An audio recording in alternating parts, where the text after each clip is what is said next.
Hello students. हम पढ़ रहे हैं कक्षा 12 अंग्रेजी की बुक विस्टाज का फर्स्ट चैप्टर का नाम है द थर्ड लेवल। तो प्यारे बच्चों, इस वीडियो में मैं लेकर के आया हूँ इस चैप्टर का सेकंड पार्ट। तो आइए शुरू करते हैं।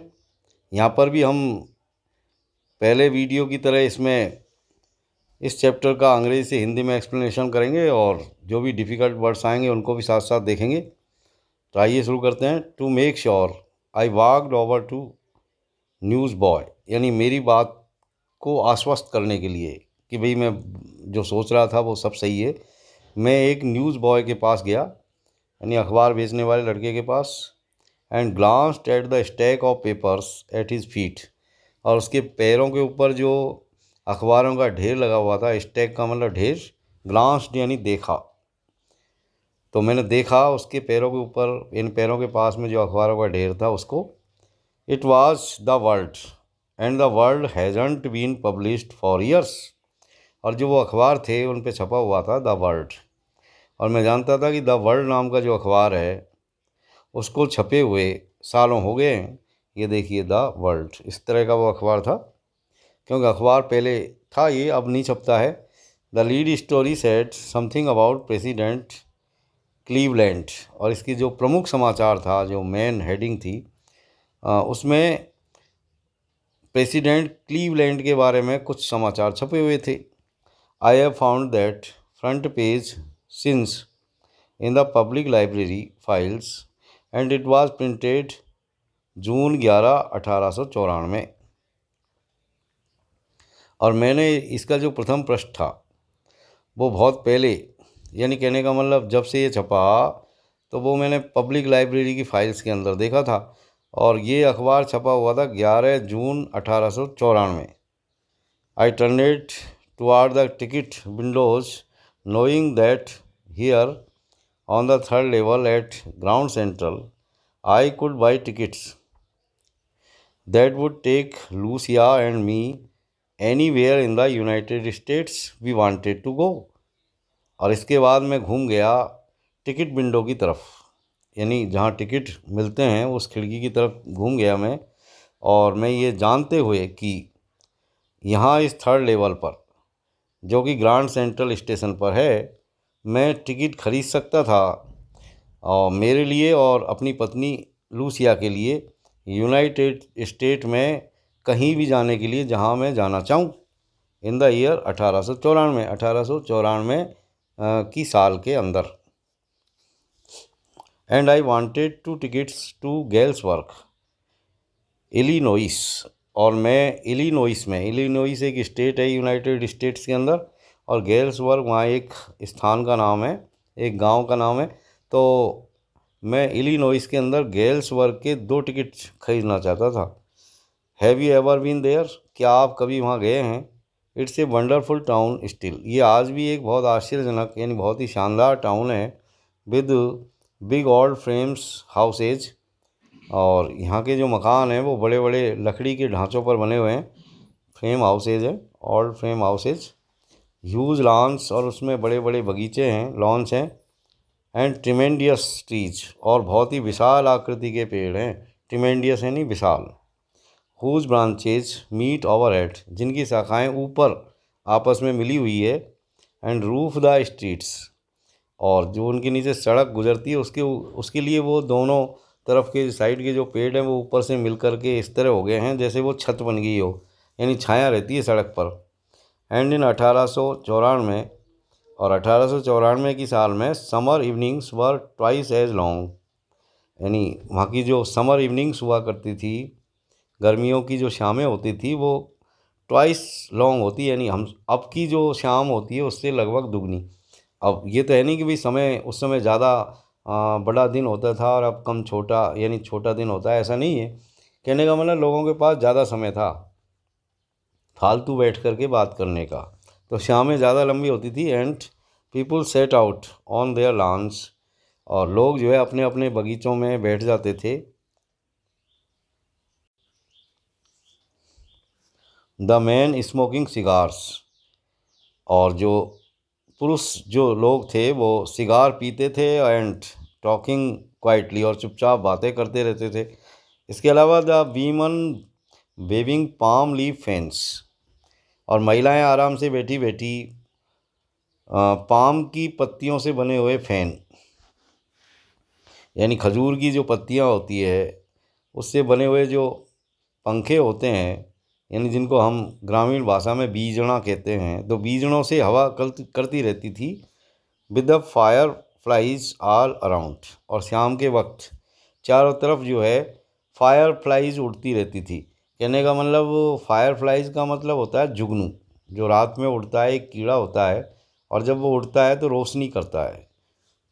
इन ए पीसफुल वर्ल्ड, एक शांतिपूर्ण दुनिया में। कहने का मतलब उस वक्त में, यानी 1894 में, जब अभी विश्व युद्ध नहीं हुए थे, दोनों ही विश्व युद्ध नहीं हुए, न तो पहला वर्ल्ड वार हुआ न सेकंड वर्ल्ड वार हुआ, उस वक्त जो दुनिया थी वो बहुत ही पीसफुल थी, शांतिपूर्ण थी। To be back there with the First World War still 20 years off, और वहाँ जाना जबकि फर्स्ट वर्ल्ड वार को अभी होने में 20 साल थे, and world war second over 40 years in the future, और सेकेंड वर्ल्ड वार तो अभी जो है 40 साल से भी ज़्यादा वर्षों के बाद होने वाला था, यानी 1894 में रहते हुए हम ये बात कर रहे हैं। I wanted 2 tickets for that, तो मैं ऐसी दुनिया में जो है 1894 वाली दुनिया में जाना चाहता था, और वहाँ के लिए 2 टिकट खरीदना चाहता था।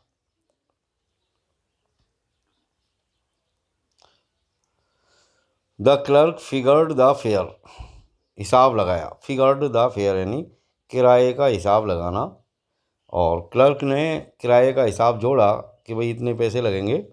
ही glanced at my fancy headband, और उसने मेरे जो हेड था उसमें जो वो शानदार चमकीला जो फीता लगा हुआ था उसको देखा। But he figured the fair, लेकिन उसने फिर भी अपने किराए का हिसाब लगाया। And I had enough for 2 coach tickets, और मेरे पास 2 कोच टिकट लायक पर्याप्त धन था, वन वे, एक तरफ की यात्रा के लिए। But when I counted out the money and looked up, लेकिन जब मैंने पैसों को गिना, काउंट किया और देखा, तो the clerk was staring at me, यानी जब मैंने सिर उठा करके देखा तो मैंने पाया कि वो जो क्लर्क था वो मेरी तरफ घूर के देख रहा था, स्टेयर कर रहा था। स्टेयर का मतलब होता है घूर के देखना। He nodded at the bills,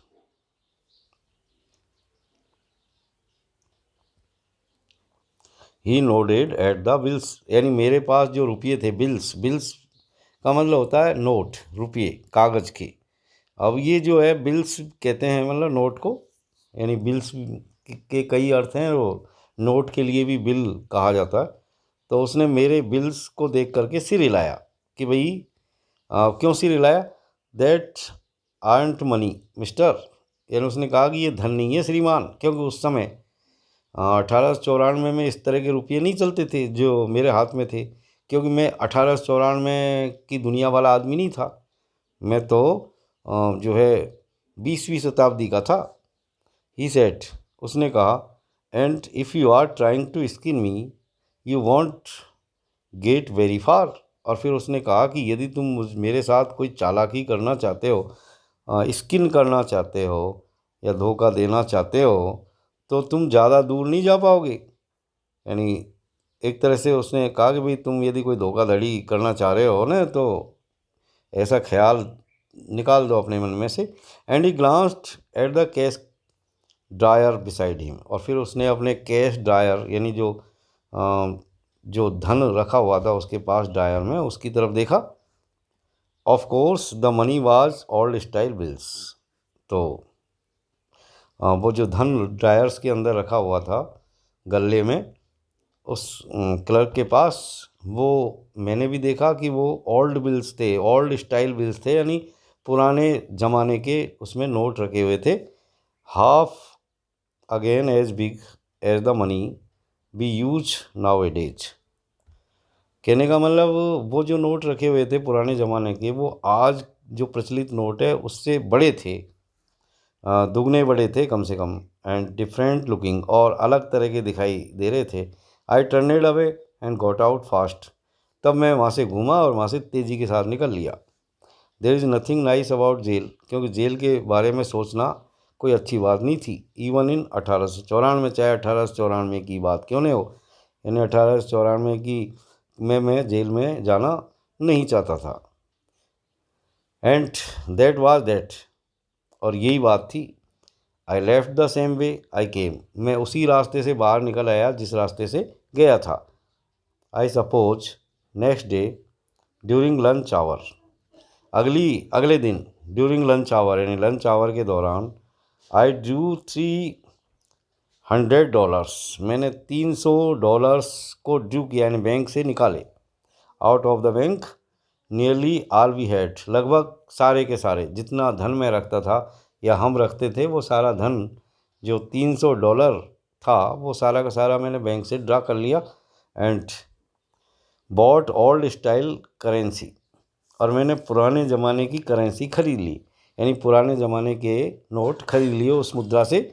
that really worried my psychiatrist friend, that really worried, इससे चिंता हुई वास्तव में मेरे साइकियाट्रिस्ट फ्रेंड को, मेरे मनोचिकित्सक मित्र को। You can buy all money at almost any coin dealers, यानी तुम जो है इस तरह पुराने ज़माने का धन किसी भी कॉइन डीलर से ख़रीद सकते हो, जो पुराने ज़माने की जो एंटीक मनी है जो बेचता है उससे। बट यू हैव टू पे ए प्रीमियम, लेकिन तुमको इसकी कीमत चुकानी पड़ेगी। My $300 bought less than 200 in old style bills, और मेरे जो $300 के नोट थे उसके बदले में मुझे पुराने ज़माने के जो नोट मिले वो सिर्फ 200 से भी कम थे। बट आई डिडंट केयर, लेकिन मैंने इसकी परवाह नहीं की। Eggs were 13 cents a dozen in 1894, क्योंकि 1894 में अंडे 13 सेंट के दर्जन मिलते थे, यानी सस्ते मिलते थे। 1 सेंट का मतलब होता है $1 का 100वां भाग, यानी 1 पैसा। But I have never again found the corridor that leads to the third level at Grand Central Station, लेकिन ग्रांड सेंट्रल स्टेशन पर मुझको उसके बाद में वो कॉरिडोर कभी नहीं मिला, वो बरामदा कभी नहीं मिला जो मुझे पहली बार थर्ड लेवल पर लेकर के गया था। Aldo I have tried often enough, हालांकि मैंने इसकी कई बार कोशिश की। Lucia was pretty worried, Lucia बहुत ज़्यादा चिंतित थी। प्रेटी वरीड यानी बहुत ज़्यादा चिंतित। When I told her all this, जब मैंने ये सारी बात उसको बताई। And didn't want me to look for the third level any more, और उसने मुझसे और अब थर्ड लेवल की तलाश करने से मना कर दिया कि अब और तुमको ज़्यादा खोजने की ज़रूरत नहीं है। And after a while I stopped, और उसके कुछ दिन बाद में मैंने थर्ड लेवल को खोजना बंद कर दिया। I went back to my stamps, मैं दोबारा से मेरे डाक टिकटों के की तरफ गया। But now we are both looking, हम दोनों ही देख रहे थे एवरी वीकेंड, हर सप्ताहांत को, हालांकि हम हर सप्ताहांत को मैं और मेरी पत्नी दोनों मिलकर के उस थर्ड लेवल की तलाश करते थे। Because now we have proof, क्योंकि अब हमारे पास सबूत था that the third level is still there, कि ग्रांड सेंट्रल रेलवे स्टेशन पर तृतीय तल मौजूद था। अब ये सबूत कहाँ से मिला मुझको? My friend Sam Vanern disappeared, क्योंकि मेरा जो मित्र था सैम वेनियर वो अचानक से गायब हो गया। डिसअपियर हो गया मतलब गायब हो गया। नोबडी न्यू वेयर, और कोई भी नहीं जानता था कि वो कहाँ चला गया था। But I short of suspected, लेकिन मुझे थोड़ा सा संदेह था। सस्पेक्ट का मतलब संदेह। Because Sam's a city boy, क्योंकि ये सैम जो था वो एक शहरी लड़का था। And I used to tell him, और मैं उसे सुनाया करता था about Galesburg, Galesburg के बारे में, यानी मैं उसको गर्ल्स वर्क के बारे में कहानियाँ सुनाया करता था। I went to school there, कि भाई मैं वहाँ स्कूल जाया करता था। एंड ही ऑलवेज सेट, और वो हमेशा कहता था कि he like the sound of the place, कि वो उस स्थान को बहुत ज़्यादा पसंद करता है। यानी वो गेल्सवर्ग की कहानियाँ सुन सुन के उस स्थान के प्रति बहुत फैसिनेट हो गया, यानी बहुत आकर्षित हो गया था। And that's where he is, और निश्चित रूप से मैंने समझ लिया कि वो वहीं है, यानी वो गेल्सवर्ग चला गया है।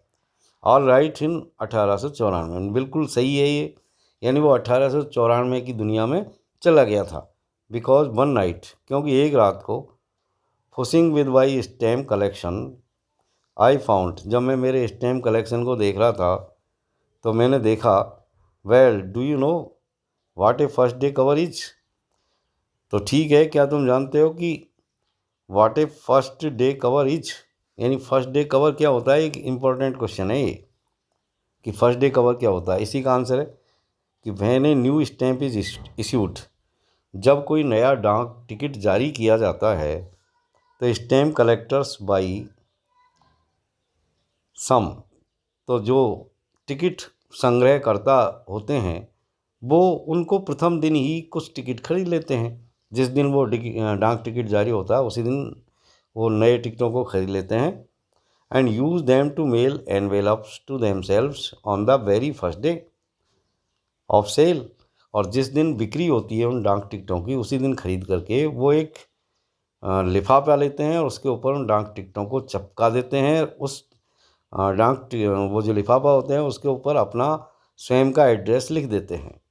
And the postmark prove the date, और जब डाक घर की मोहर लगती है, पोस्ट मार्क यानी डाक खाने की मोहर, वो उस दिन के दिनांक की पुष्टि कर देती, क्योंकि जिस दिन डाक के अंदर लिफाफा जाता है और उसी दिन वो डाकिया उस पर मोहर लगाता है तो उसमें डेट छप जाती है।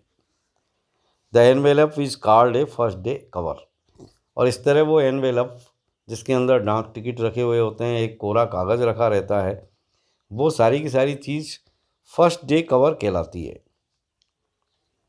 दे आर नेवर ओपन, इनको कभी खोला नहीं जाता।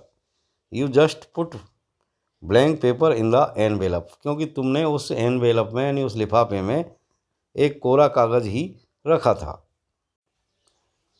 दैट नाइट, उस रात को, अमोंग माई ओल्डेस्ट फर्स्ट डे कवर्स, मेरे जितने भी फर्स्ट डे कवर्स थे उनके मध्य, आई फाउंड वन, मुझे एक लिफाफा मिला, एक फर्स्ट डे कवर मिला, that shouldn't have been there, जो वहाँ नहीं होना चाहिए था, बट देयर इट वाज, लेकिन वो वहाँ था। इट वाज देयर, वो वहाँ था, क्योंकि because someone had mailed it to my grandfather, क्योंकि किसी व्यक्ति ने उसे मेरे दादा को मेल किया था, मतलब भेजा था, एट हिज होम इन गेल्सवर्ग, गेल्सवर्ग में उनके घर के पते पर। That's what the address on the envelope set, जैसा कि उस लिफाफे के ऊपर पता जो लिखा हुआ था वो इस बात की तस्दीक करता था। And it had been there since July 1894, और ये वहाँ जुलाई 1894 से था। The postmark showed that, क्योंकि डाक खाने की मोहर इस बात को दिखाती थी। Yet I didn't remember it at all, लेकिन मैं इसके ऊपर यानी इसके बारे में मुझे ज़रा सी भी याद नहीं थी। The stamp was a 6 cent, और जो स्टैम्प लगा हुआ था उसमें जो डाक टिकट लगा हुआ था वो 6 सेंट का था, 6 सेंट की कीमत का था। डल ब्राउन, थोड़ा हल्का ब्राउन कलर का, with a picture of President Garfield, जिसमें प्रेसिडेंट गारफील्ड की तस्वीर छपी हुई थी। Naturally when the envelope came to granddad in the mail, यानी स्वाभाविक रूप से जब ये एनवेलप आया होगा मेरे दादा के लिए डाक के द्वारा, तो it went right into his collection, तो वो सीधा उसके कलेक्शन में जाना चाहिए था। एंड स्टेट देयर, उसे वहीं होना चाहिए था। Till I took it out and opened it, लेकिन तब से मैंने इसे लिया और उसे खोला। The paper inside wasn't blank, it read, लेकिन जो कागज़ उसके अंदर रखा हुआ था वो खाली नहीं था, ब्लैंक नहीं था, मतलब कोरा कागज़ नहीं था, उसके ऊपर कुछ लिखा हुआ था। अब क्या लिखा हुआ था ये हम देखेंगे। 941 विलफार्ड स्ट्रीट, गेल्सवर्ग, इलिनोइस, जुलाई 1894। ये एड्रेस लिखा हुआ था उसमें, और वो मेरे को संबोधित था, Charlie. I got to wishing that you were right, यानी उस पर लिखा हुआ था और मेरे लिए लिखा हुआ था। और क्या लिखा हुआ था उसमें कि चार्ली, मैंने चाहा कि काश तुम ठीक होते, यानी तीसरे तल के अस्तित्व के बारे में तुम्हारी बात जो है ठीक होती। Then I got to believing you were right, फिर मुझे विश्वास हो गया कि तुम ठीक थे। एंड चार्ली, इट्स ट्रू, और चार्ली ये बिल्कुल सच है। I found the third level, मुझे तीसरा तल मिल गया है। I have been here 2 weeks, यानी मैं 2 सप्ताह से यहाँ हूँ। And right now down the street at the Deffies someone is playing a piano and they are off out on the front porch singing seeing Nelly home, and I am invited over for lemonade. Come on back, Charlie and Lucia. Keep looking till you find the third level. It's worth it, believe me. यानी आगे उसमें लिखा हुआ था कि मैं 2 सप्ताह से यहाँ हूँ और इस समय नीचे गली में, यानी डेलीज नाम का कोई स्थान है, उसमें कोई पियानो बजा रहा है और वहाँ उपस्थित सब लोग बाहर सामने के पोर्च में सीइंग नेली होम, एक गीत है, उसको गा रहे हैं सभी मिल कर के। और इसके अलावा मुझे लेमोनेड मतलब शिकंजी, यानी मुझे शिकंजी के लिए इनविटेशन मिला है, निमंत्रण मिला है। तो चार्ली तुम वापस आ जाओ, चार्ली और लुइसा, जब तक तुम्हें तीसरा तल नहीं मिलता उसे ढूंढते रहो। वह इस योग्य है, यानी बर्थ, बर्थ का मतलब योग्य। मेरा विश्वास करो, बिलीव यानी विश्वास करना। और इस छोटे से पत्र के नीचे सैम के हस्ताक्षर थे। The note is signed same, यानी सेम के हस्ताक्षर थे उसमें। At the stem and coin store I go to, I found out that Sam brought $800 worth of old style currency that ought to set him up in a nice little hay, feed and grain business. He always said that's what he really wished he could do, and he certainly can't go back to his old business, not in Galesburg, Illinois, in 1894। His old business भाई same was my psychiatrist, यानी उसमें लिखा हुआ था कि मैं जिस डाक टिकट और सिक्कों की दुकान पर जाता हूँ वहाँ मुझे पता लगा कि सैम ने $800 की पुराने समय में चलने वाली मुद्रा खरीदी थी। इससे उसका भूसे, चारे और अनाज का एक छोटा सा व्यवसाय स्थापित हो सकता था। वह हमेशा कहता था कि वह वास्तव में यही करना चाहता था, और निश्चित रूप से वह अपने पुराने व्यवसाय में तो वापस जा भी नहीं सकता था। 1894 में गेल्सवर्ग, इलिनोइस में तो नहीं, कम से कम, क्योंकि उस समय 1894 में इस तरह का कोई साइकियाट्रिस्ट का कोई व्यवसाय नहीं था, क्योंकि उसका जो पुराना व्यवसाय था, जैसा कि आप जानते हैं, आगे हमने पढ़ा है, क्योंकि सैम जो था वो मेरा साइकियाट्रिस्ट फ्रेंड था, मतलब मनोचिकित्सक मित्र था। तो प्यारे बच्चों, अब हम थोड़े से क्वेश्चन आंसर्स यहाँ पर देख सकते हैं परीक्षा उपयोगी। जैसे what does the third level refer to, यानी तीसरा तल किस ओर संकेत करता है। तो the third level at the grand Central station of New York does not really exist. इन पहली बात तो ये कि ऐसा कोई थर्ड लेवल नहीं था ग्रांड सेंट्रल स्टेशन पर। There are only 2 levels at the station, station पर 2 ही लेवल थे। The third level is product of Charlie's imagination, ये थर्ड लेवल चार्ली की कल्पना का एक हिस्सा है, उत्पादन है। He finds it as a place where he can escape from the modern world of insecurity and fear. यानी ऐसा लगता है कि यानी वो चार्ली ये मानता है कि ये एक ऐसा स्थान है कि जहाँ वह असुरक्षा व भय के आधुनिक संसार से बचकर जा सकता है। अब देखिए एक और क्वेश्चन, वर्ल्ड यानी एक क्वेश्चन और देखेंगे, जैसे would Charlie ever go back to the ticket counter on the third level to buy tickets to Galesburg for himself and his wife. यानी क्या चार्ली अपने और अपनी पत्नी के लिए गेल्स वर्क के टिकट खरीदने तीसरे तल पर स्थित टिकट काउंटर पर कभी वापस जाता है? तो ऐसा क्या वास्तव में होता है? तो इसका आंसर है Charlie was all the more willing to go back to the ticket counter on the third level to buy tickets to girls' work for himself and his wife. But the third level being his imagination, he would never go to buy tickets from there.